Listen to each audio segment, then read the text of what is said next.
la foi qui me fait vivre.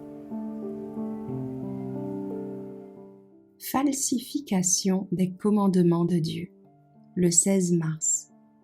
La contestation de la loi de Dieu. Il prononcera de grandes paroles contre le Très-Haut. Il épuisera les saints du Très-Haut, et il pensera à changer les temps et la loi. Daniel 7, verset 25. Satan n'a pas pu entraver le plan du salut. Jésus a été crucifié, et il est ressuscité le 3e jour. Satan a dit à ses anges qu'il ferait raconter à son avantage même la crucifixion et la résurrection. Il était prêt à ce que ceux qui professaient la foi en Jésus croient que les lois régissant les sacrifices et les offrandes juives ont cessé à la mort du Christ. S'il pouvait les pousser plus loin et leur faire croire que la loi des 10 commandements est aussi morte avec le Christ, il, Satan, a dit à ses anges que les 10 commandements étaient si clairs que beaucoup croiraient qu'ils étaient encore obligatoires.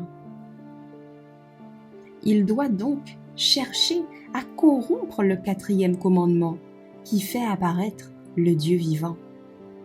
Il entraîna ses représentants à tenter de modifier le sabbat et à altérer le seul commandement des 10 qui fait apparaître le vrai Dieu, le Créateur des cieux et de la terre. Satan leur présenta la glorieuse résurrection de Jésus et leur dit que par sa résurrection, le 1er jour de la semaine, il avait changé le sabbat du 7e jour au 1er jour de la semaine. Satan a donc utilisé la résurrection pour servir son objectif. Lui et ses anges se réjouissaient de voir que les erreurs qu'ils avaient préparées prenaient si bien auprès des amis professés du Christ.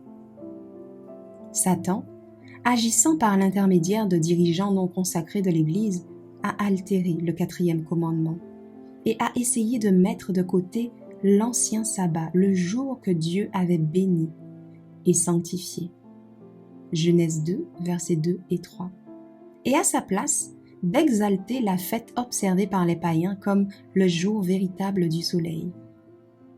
Le Seigneur a clairement défini la route qui mène à la cité de Dieu, mais le grand apostat a changé le panneau indicateur en installant un faux sabbat. L'ennemi de tout bien a renversé le poteau indicateur de sorte qu'il désigne le chemin de la désobéissance comme le chemin du bonheur. Il a pensé à changer les temps et les lois.